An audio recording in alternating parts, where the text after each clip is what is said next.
Hello, everyone. Welcome to Grid Tonight, your weekly motorsports news program. I'm Kobe Lambeth from the Podium Finish. With me, our supercars expert, Adam Lemerise. Please feel free to comment in the chat room below and ask any questions. On tonight's agenda, we have major breaking news from the NASCAR Cup Series, Grid Ranking and Grid World Motorsport League updates, and the Formula One Russian Grand Prix is moving to a new track. So we definitely have a lot to talk about tonight. So let's kick off with a busy night with the stunning announcement today from Trackhouse Racing. And 2 weeks ago at Nashville Super Speedway, Colic Racing announced they had purchased two charters from Spire Motorsports to go full-time NASCAR Cup Series racing in 2022 with Justin Haley behind the wheel, AJ Allmendinger driving a second Colic Racing Cup car part-time. After this news became official with Trackhouse leasing one of those Spire charters, we all thought team owner Justin Marks would have to dig a little deeper to secure a charter for Daniel Suarez next season and a potential second team. With Trackhouse making a major announcement earlier today at 2 p.m. Eastern Time, many expected the news would be them getting a charter for the number 99 Chevrolet, and that's it. However, the actual announcement left a lot of people picking up their jaws from the floor in truly a stunning press conference. Trackhouse, the team co-owned by Justin Marks and Pit Bull, confirmed they purchased Chip Ganassi Racing's entire NASCAR Cup Series program. Yes, that's right. Let me say it again. Trackhouse purchased Chip Ganassi Racing's entire NASCAR Cup Series program, which includes the shop in Concord, equipment, and two charters ahead of the 2022 season. Justin Marks has a history of racing for Chip Ganassi in the NASCAR Xfinity Series for several years, winning a race at Mid Ohio in treacherous wet weather conditions. Originally, Ganassi's Cup team wasn't for sale until Marks gave Chip Ganassi an offer that he could not refuse. Marks started off the press conference by recognizing Ganassi's contributions to the sport. Chip said it's time for new blood in team ownership, and many see this move as a changing of the guard. First question, Adam, are you stunned that Chip Ganassi sold his entire NASCAR Cup Series program, and what does it mean for the future of Trackhouse? I am really, really surprised to see Trackhouse being. I'm really surprised that Trackhouse bought Chip Ganassi's NASCAR team today. I don't think anybody saw this coming in the sport, not even me. It should be interesting as as Trackhouse progresses. I believe now they'll have really good equipment, and hopefully they can find some really good talent to drive their cars. I believe it was reported that Kurt Busch and Ross Chastain will be free agents at the end of the year. So if they go into Trackhouse Racing, I think it'd be a good fit for them. And overall, I could see them maybe winning, uh, maybe winning a couple races, but it's going to take a. I believe that they won't contend for a championship. But as we know in NASCAR, anything can happen, will happen, and sometimes it does happen. Yes, you're definitely right about that. And, and this did happen today. Trackhouse buying Chip Ganassi Racing. I still can't believe those words are coming out of my mouth.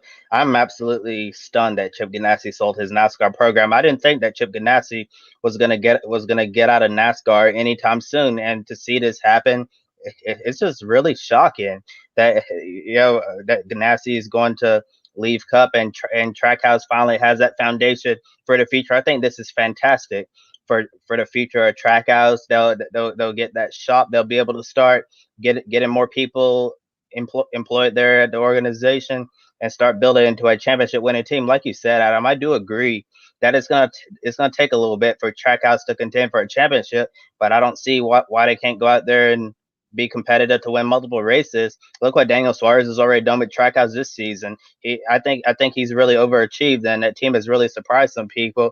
I think a lot of folks thought 2311 Racing and Bubba Wallace were gonna be the best of the new teams this season, but really Trackhouse has been lighting it up. Although Bubba Wallace is doing better than Suarez right now in the point standings, but in general really good news for Trackhouse, and it's just really unfortunate that their good news comes at the expense of Chip Ganassi Racing. And while Ganassi is bowing out of NASCAR at the end of the year, they'll still maintain a strong presence in motorsports. Ganassi staying in the NTT IndyCar Series, the IMSA WeatherTech Sports Car Championship, and Extreme E. They currently have a solid four-car team in IndyCar, with Alex Palou leading the championship right now, Scott Dixon having another good year, and Marcus Ericsson having a breakout season. Got his first career win in Detroit, and Jimmy Johnson learning the ropes of IndyCar racing. Ganassi invested in the future of motorsports with Extreme E, and they have the IMSA Cadillac DPI program with Ringer Van de Zande and Kevin Magnussen. With the new LMDH era just right around the corner, Ganassi will surely stay busy at the shop in Indianapolis. Does today's announcement essentially say NASCAR was no longer a priority for the team? Kobe, I'm going to have to say yes, because Chip Ganassi Racing hasn't really won in NASCAR for a few years now. And with all his and with all Chip Ganassi's other organizations that he's other motorsports series that he's involved with, like you were saying, the NTT IndyCar Series, Extreme E, IMSA. I believe it was the right time for Chip Ganassi. I don't, overall, I can remember when we had Juan Montoya racing for Chip Ganassi. He was, I thought he would do a lot better than he did. Um, Chip Ganassi has won in NASCAR before, so going forward, um, it should be in. Uh, I'm I'm I'm wishing Chip Ganassi uh, all the success in his other motorsport series that he's involved with. But right now, I believe it was the time for him to exit NASCAR.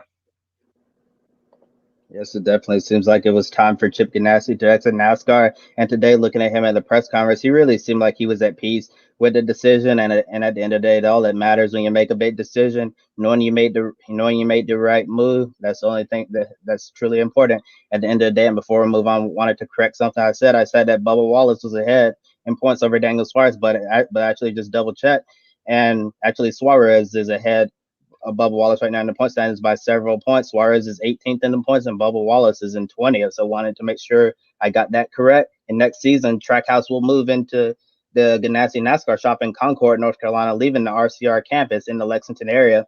However, Trackhouse Entertainment Group will stay in Nashville, Tennessee, where their team hopefully wants to move in the future. Of course, when a business deal like this happens, it leaves a lot of uncertainty among the employees at the team. Ben so Justin Marks intends to keep as many Ganassi employees as possible and transition them into the Trackhouse organization.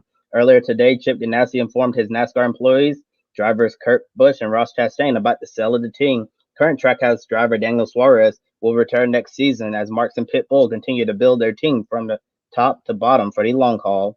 Today is not only a win for Trackhouse, but a huge victory for Suarez, who has bounced around so far at the Cup level. First off, winning an Xfinity title and the shocking retirement of Carl Edwards placed him in the Cup Series a little earlier than expected at Joe Gibbs Racing. Suarez struggled to get up to speed in a high pressure environment. When Furniture Row, the championship winning team, shut down, Joe Gibbs did not hesitate to replace Suarez with Cup champion Martin Truex Jr.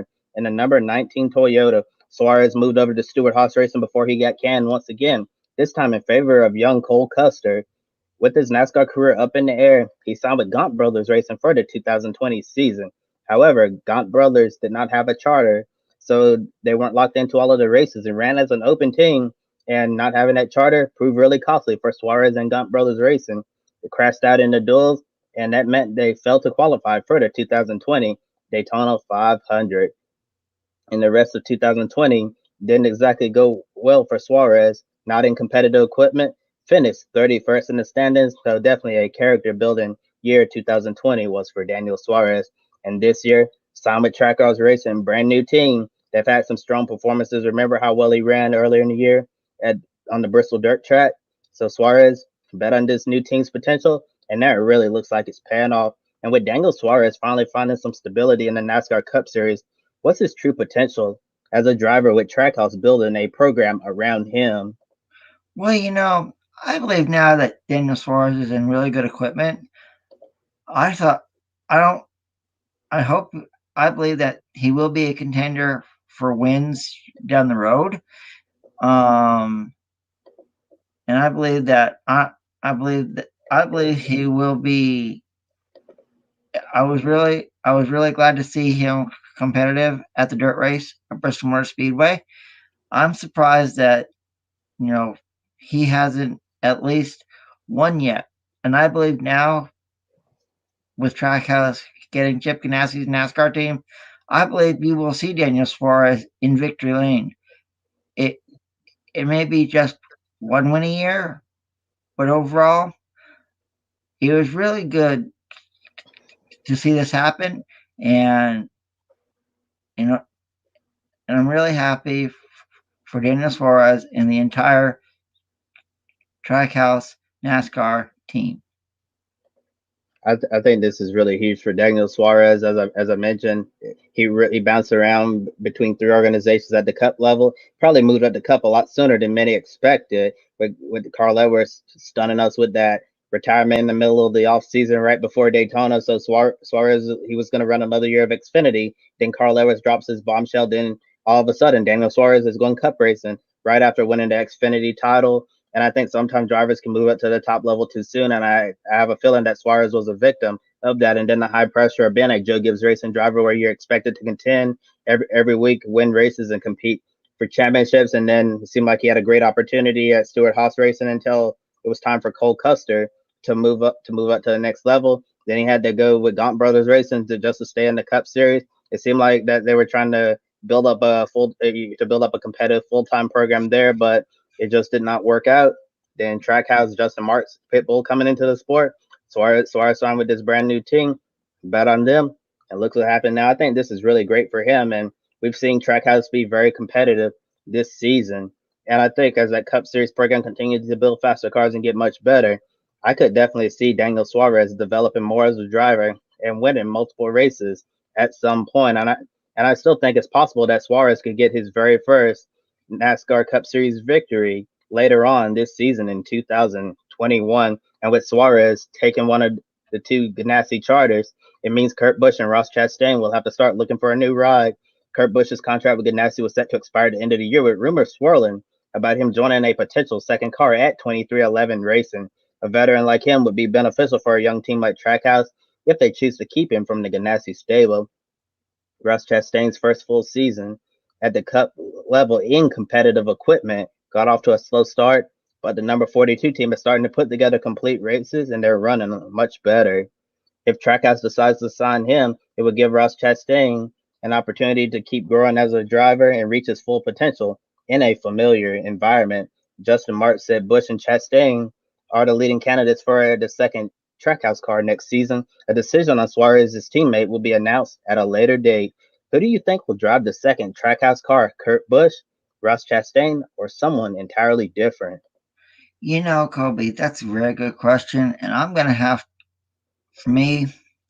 This may shock some people, but I believe it would be Ross Chastain.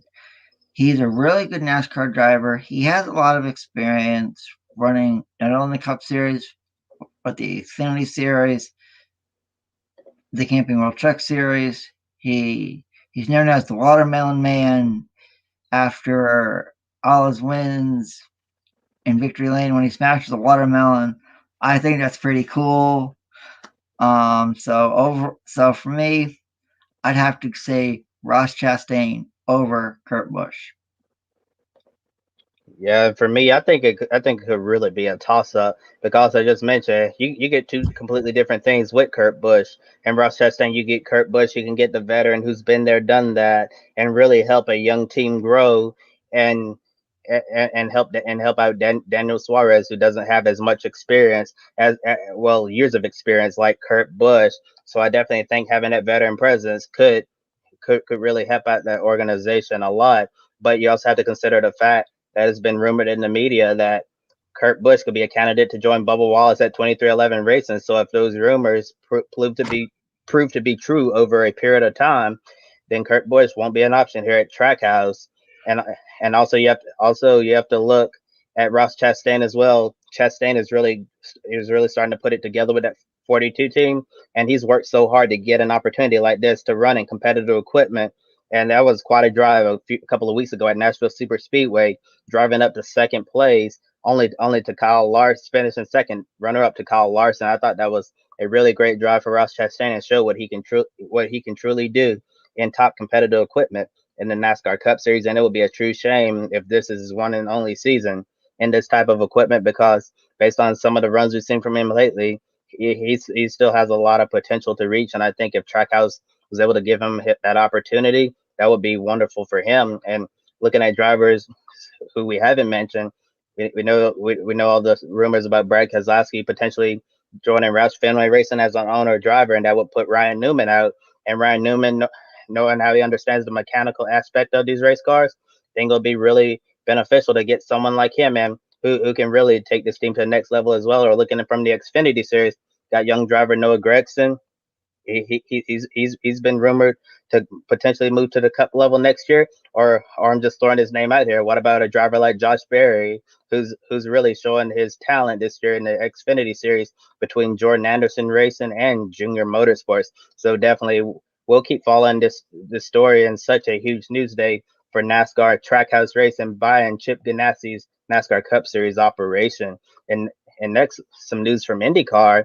In an exclusive report, Marshall Pruitt from Racer.com says we could see some changes to the Andretti Autosport 2022 IndyCar driver lineup.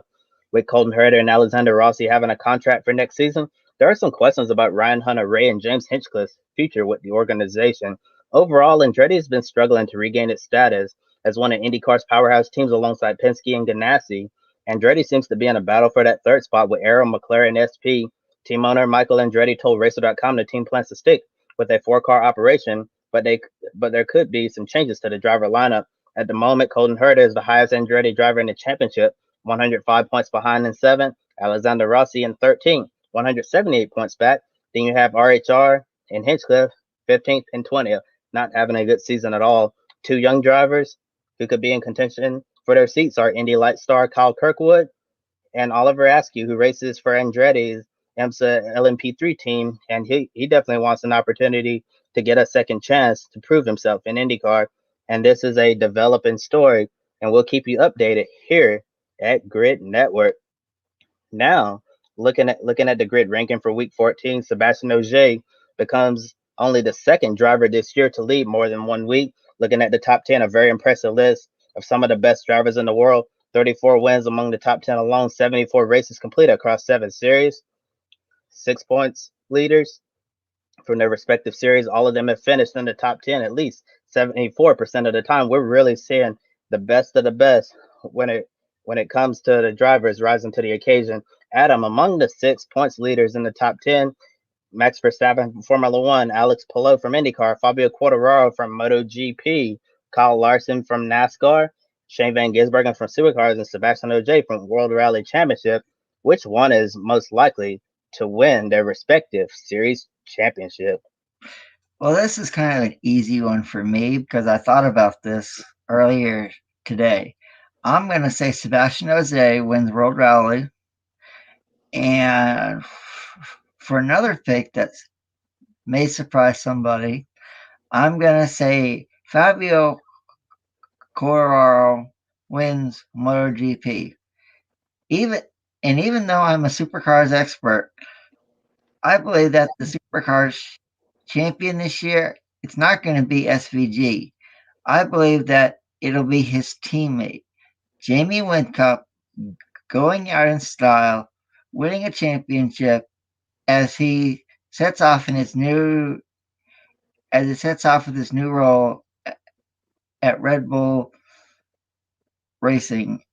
And it should be interesting as the motorsports weekend happens because we've got some really, really great races happening. We have the Austrian Grand Prix at the Red Bull Ring, NTT IndyCar races at Mid Ohio, and NASCAR heads to a track that they've never, and the Cup Series heads to Road America for the first time. So it should be interesting to see how all these races develop this weekend. Yes, it's definitely going to be interesting to see what happens this weekend. And actually, this isn't the Cup Series' first time at Road America. Out of the last time they went to Road America, it was way back in the 1950s. So in the modern era, this is the first time NASCAR going to the Cup Series going to Road America. And it's definitely going to be really interesting to see what happens there. And in regards to the grid ranking, it's really surprising that you don't think that Shane Van Gisbergen is going to win this championship. It would be quite a stunning upset to see Jamie Whincup go out on top, because it seems like everything is rolling in the direction of Shane Van Gisbergen right now. But if Jamie Whincup is able to defeat Shane Van Gisbergen in supercars, that would be absolutely incredible. And every driver, when they know they're retiring and know it's their final season, they definitely want to go out there and make sure they get that storybook ending. And it's really rare in motorsports that a driver can win a championship and go out on top in that type of fashion. And as you mentioned, this weekend we have Formula One back in Austria again. IndyCar is racing at Mid Ohio, and NASCAR is at Road America, the 4 mile beast of a road course. And and the lead with the grid ranking will stay the same next weekend, but a poor race from any racer will certainly drop their score. In your opinion, which race is going to be the most unpredictable one this weekend? Austria, Mid Ohio, or Road America? That's easy for me because I'm going to say Road America. It's a track that NASCAR hasn't been to since the 50s. And overall, for me, I believe it's a track that you have a lot of potential to. There's a lot of drivers who could win at Road America. Regarding F1, it's either Lewis Hamilton or Max Verstappen. And in IndyCar, you there's about 5 or 10 drivers that can win at Mid Ohio. So I think for me, it's Road America. Yes, it's certainly going to be an interesting weekend for racing, and at the end of the racing weekend, can't wait to see what the next week of the grid ranking is going to look like. Now, here's a quick look at the full grid ranking, and be sure to follow the grid ranking on Twitter at grid ranking, and the Grid World Motorsport League as well on Twitter at grid_WML. And speaking of the Grid World Motorsport League, here's Matt White with the latest update. Hi everyone, Matt White here from the Grid World Motorsport League. Time for Week 18's Grid World Motorsport League update. As I mentioned on last week's update, British Superbike Championship started this weekend at Alton Park, Werewood. The top finishers of the weekend fall in the Grid WML. Well, they've gone straight to the top of the pile because Australian Jason O'Halloran won all 3 British Superbike races at Alton Park at the weekend, so he is top on a maximum score of 25 out of 25. It's the second time we've seen it this year after Shane Van Gisbergen streaked to the top of the championship at the beginning of the year with his V8 Supercar or Repco Supercars Championship victories back at the beginning of the year. So O'Halloran is the new leader, and in all 3 races he beat Christian Idden to the win, and Christian has slotted into 7th position in this week's update, and they will not be back in action for a couple of weeks. They're at Knock Hill, not this coming weekend, but the weekend after. So Halloran will keep the lead for another week coming up. Other couple of big winners at the weekend. Max Verstappen goes up to 3rd after his win at the Red Bull Ring in the Styrian Grand Prix, and Sebastian Ogier, the winner of Rally Safari Kenya at the weekend as well for Toyota, and he's now up into 4th place. Lewis Hamilton climbs the spot. Fabio Quartararo also a winner at the weekend in MotoGP. He's back into the top 10. I think that's his 3rd appearance off the top of my head now inside the top 10. He's been bouncing around the team positions and just slipped back into the top 10 there. Another big week we've got coming up this week. Another Grand Prix in Austria at the Austrian Grand Prix at the Red Bull Ring. Formula 3 is back in action there. Got a couple of guys there just outside the top 10 as well. Another IMSA race on Friday. Don't forget the IMSA race at Watkins Glen. And another big NASCAR weekend at Road America. And as it is Independence Day this weekend, early, happy Independence Day to everybody stateside from the Honorary Brit here on the Grid Network. Big weekend coming up, as I've said. Another update for you next week. And as a side note, if you ever was a fan of A1 Grand Prix, the World Cup of Motorsport that ran at the back end of the late noughties, then if you're on Twitter, check out A1GP_history, side project that I've started this week, trailing and the stories and the races and the cars and the drivers that were in that great series that only ran for 4 years. So if you're on Twitter and you're interested, have a look at that. And we'll be back next week with Week 19's Grid World Motorsport League update. Thanks for the update, Matt. And starting in 2023, the Russian Grand Prix will leave the Sochi Street Circuit and move venues to Igor Drive, a natural road course about 34 miles from St. Petersburg. At the end of 2020, the FIA made Igor Drive a Grade 1 circuit, which means they become eligible to host a Formula One Grand Prix, and Formula One only races at Grade 1 circuits. Philippe Clarin from motorsport.com reports that Russian Grand Prix promoters are planning to expand Igor Drive from a 2.538-mile track to 3.218 miles long, and this track is brand new, opened recently in 2019. According to the report, some of the updates to the track will include longer straights, a fast final loop with elevation change, and bank corners. Recently, Formula One tried to shake up the calendar and improve their on-track product. Sochi hasn't been known for producing the most exciting races, so Formula One is deciding to try out this new circuit to host the Russian Grand Prix, and maybe the on-track action will improve. Formula One took another step recently to improve the racing by announcing changes to the Yas Marina circuit ahead of the season finale for the Abu Dhabi Grand Prix.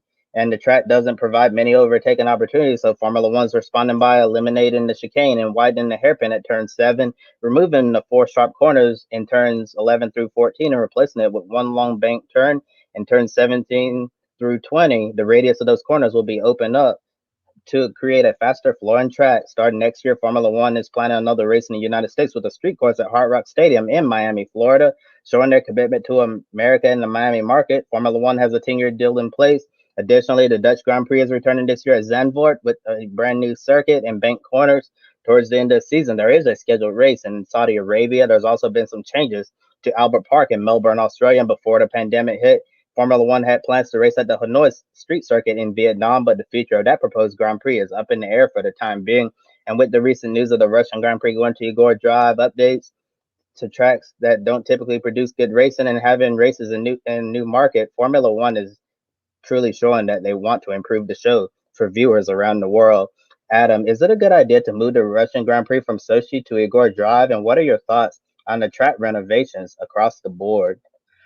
First of all, when I think of Sochi in Russia, I think of the Winter Olympics. So I believe this was a really good move for Formula One going to Igor Drive. And regarding all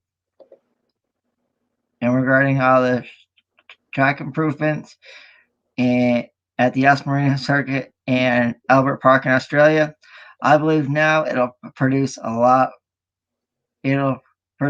more exciting racing for the fans, more wheel-to-wheel action, and it should be really good, hard, competitive racing at the end of the year.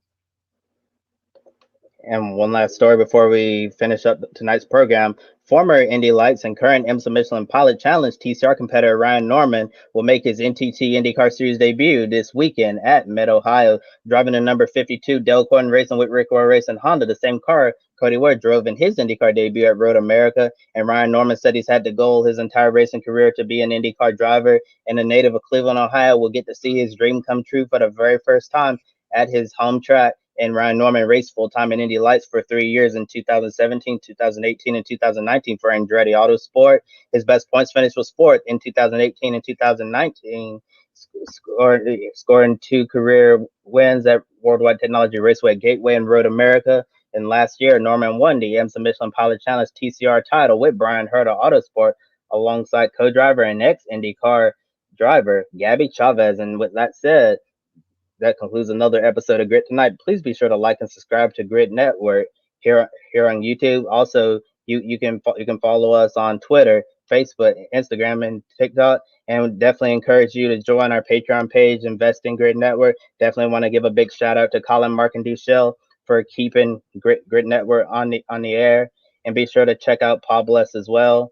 Consider spoiling your furry friend. They have dog leashes, clothing, and accessories for dogs of all sizes, and 10% of your purchase will go towards helping homeless, sick, and rescued dogs. On Thursday, be sure to look out for another episode of the Women Racing to Win. Saturday, Grid Live pre-race at noon Eastern. And Sunday, we're back on the air. Grid Live wrap-up 90 minutes after the NASCAR Cup Series race at Road America. For Adam Lemerise, I'm Cubby Lambeth from the Podium Finish. Thank you for watching, and we'll see you next time. Joe Samaniego here. Want to invite you to go check out Pawbless. Pawbless is a dog clothing and accessory company based in Austria. 10% of each of your purchases goes to helping dogs in need, whether it's homeless, sick, or ill dogs. This is one of the reasons why we support it. Kiska here is a rescue dog from rural Alaska and our grid office dog. We care about our furry buddies, and we know you do as well. Definitely check out pawbliss.com. There's a link on the video description, and by clicking on that link, you get a 10% discount on your purchase as well.